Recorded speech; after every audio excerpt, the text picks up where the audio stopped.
Hello, students. You are welcome to session 3 of Unit 2. And in this session, we'll be looking at the nature of physics. My name is Patrick Ej. Now, by the end of this session, you should be able to explain the physics worldview and discuss the characteristics of physics ideas. Now, let us look at physics as a worldview. And what is physics? If we want to discuss physics as a worldview, then we must understand what physics is. And so we all know that physics is the branch of science which studies matter and energy and their interrelationship. So basically, physics talks about the study of nature or the study of the material world. And for physicists, their understanding of the course of events in the whole universe constitutes the world view of physics. And so if we want to define the physics worldview, then this talks about the shared set of ideas by the physicist community, and it represents the correct explanation of how the material world operates.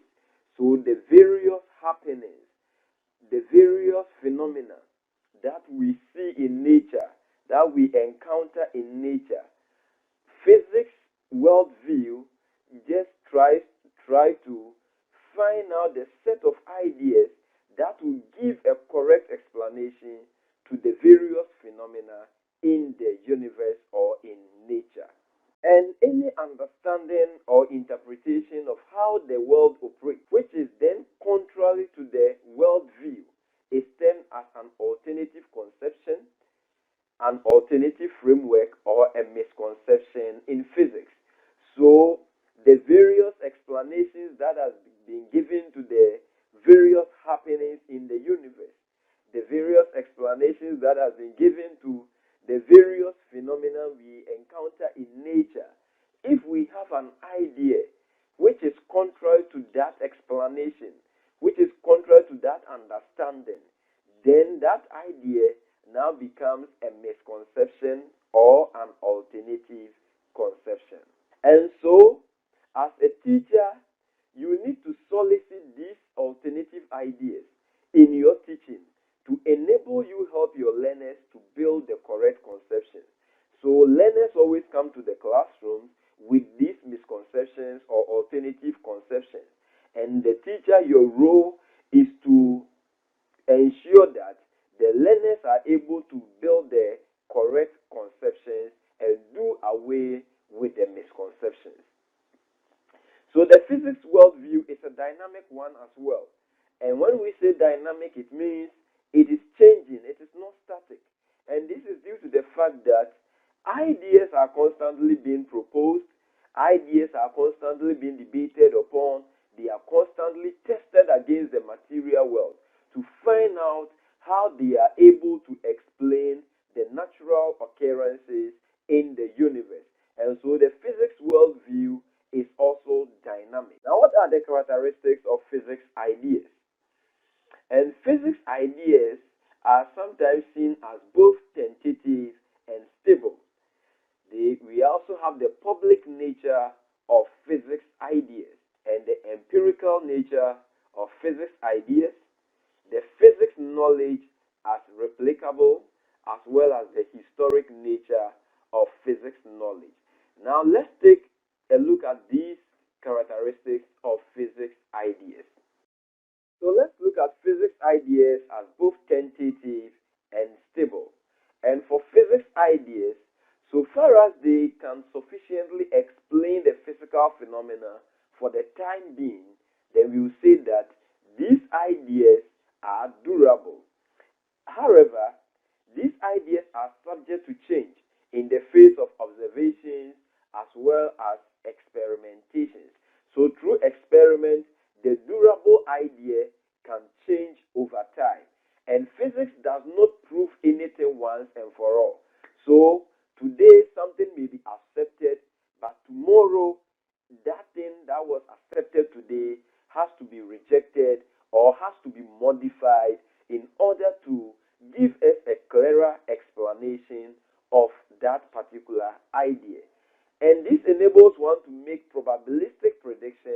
as well as temporary explanations. And so the process of physics often results in modification and reconstruction of ideas rather than outright rejection.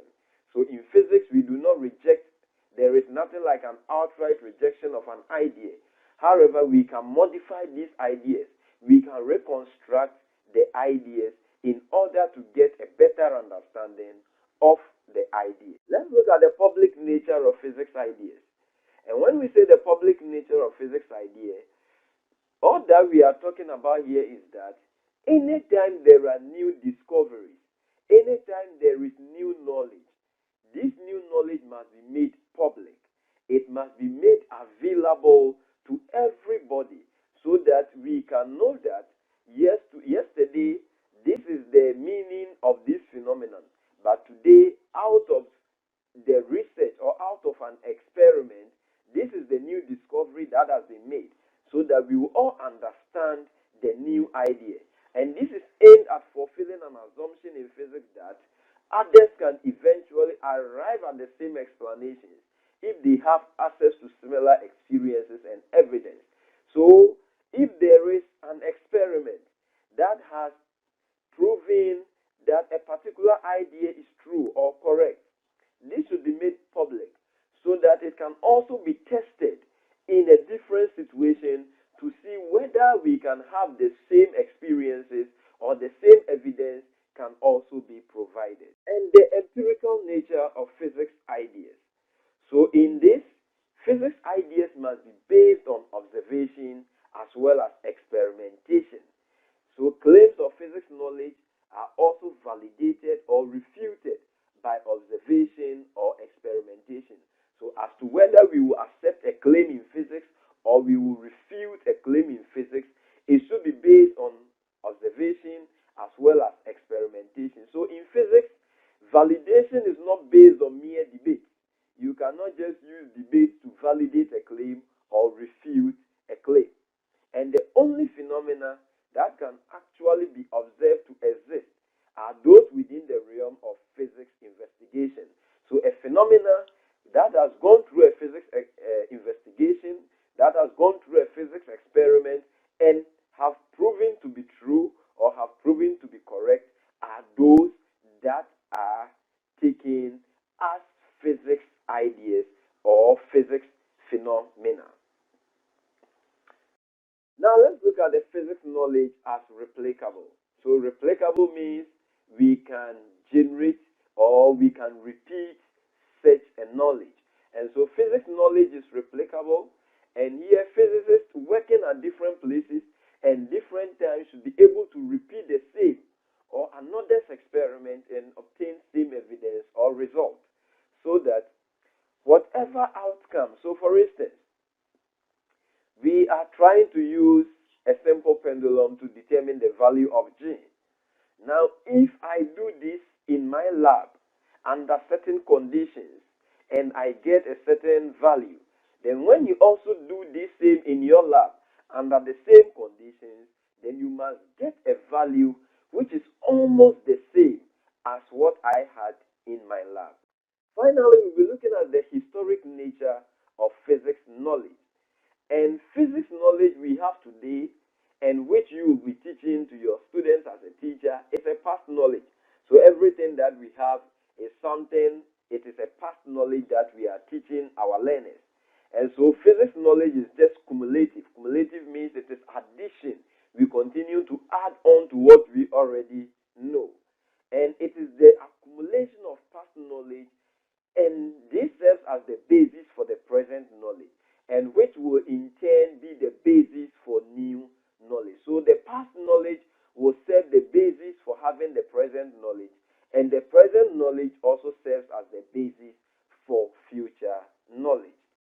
Now, students, in this session, we have explained physics worldview, and we have also dealt with the nature of physics knowledge. Now, as we bring the session to an end, let us take this as a take home. Define misconception in physics and state one reason why a physics teacher should be aware of students' alternative conceptions about a topic to be taught.